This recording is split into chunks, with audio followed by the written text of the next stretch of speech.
exactly 1 week after their triumphant entry into Tripoli, the 8th Army, still in hot pursuit of Rommel's retreating forces, crossed the border into Tunisia.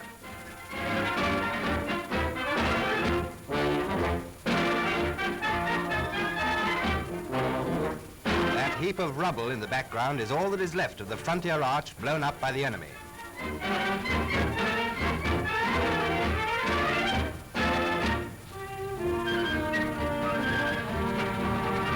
In spite of thousands of landmines laid by the hastily retreating enemy and under appalling weather conditions, the 8th Army forges ahead.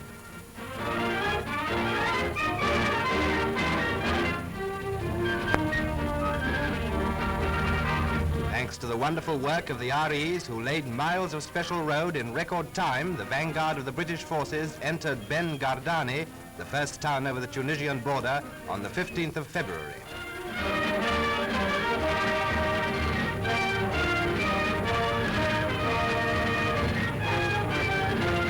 The troops quickly made friends with the local population.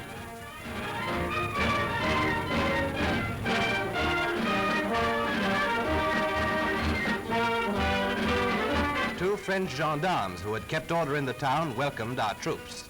Meanwhile, in an endless stream, the vehicles of the 8th Army pushed forward.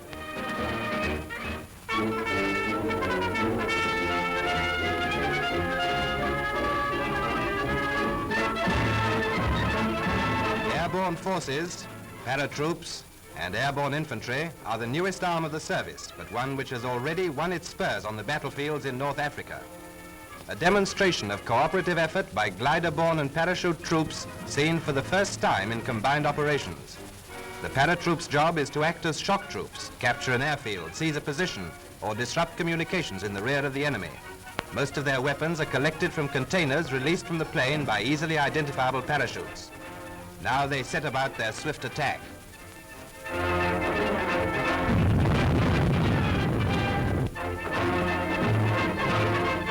And here come the gliders. Slipping their tow ropes, they glide into land.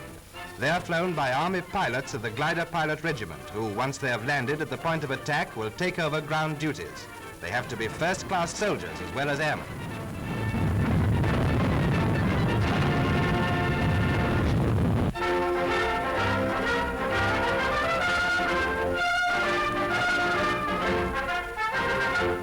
Many of you will remember the gallant Abyssinian army who fought so desperately against the Italian in the days before their country regained its freedom.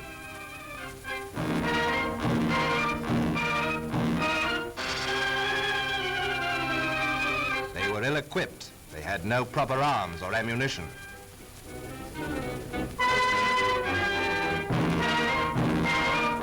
Compare them as they are today, a year after the signing of the pact between Great Britain and Ethiopia. Well-trained, disciplined, and armed with guns captured from the Italians, they are now a highly trained army.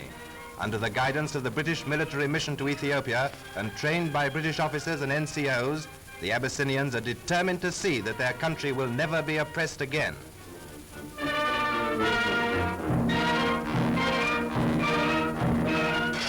Already 10,000 strong and with recruits pouring in daily, they hope soon to have a fully trained army of 30,000 men.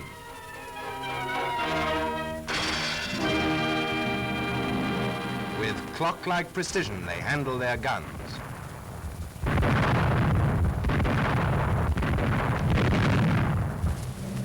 It is with pride that they march past their emperor Haile Selassie on this memorable day.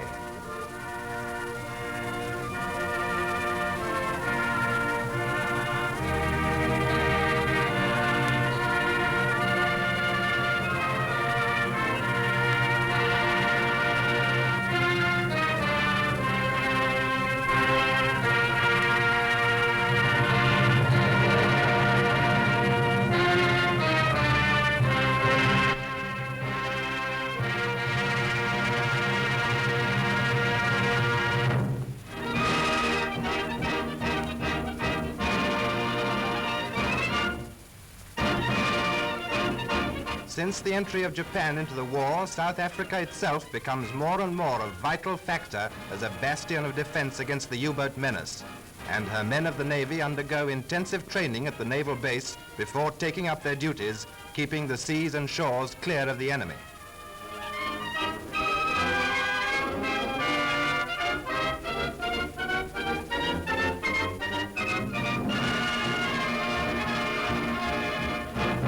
leisure moments there are jobs to be done, and he learns to fight a successful rear guard action with a pants division.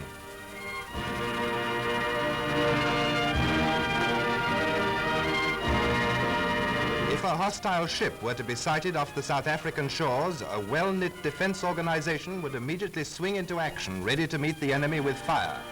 Women artillery specialists get busy coordinating reports received from different observation posts along the coast, and from information received, they work out the range of the target and pass details to the batteries.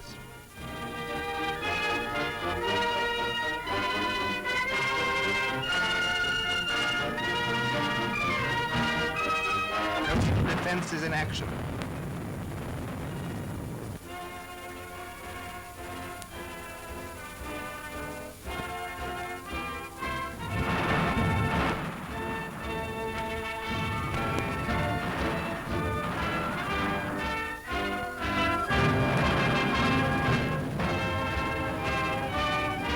Streamlined and built for speed, these crash boats fulfill the role of lifesavers in case any of the pilots who keep a ceaseless vigil over the sea lanes has to bail out.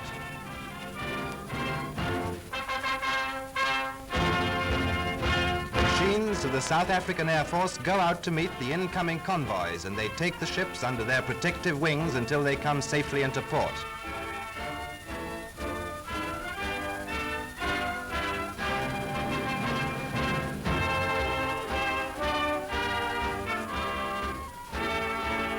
South Africa is truly playing her part in this war for freedom.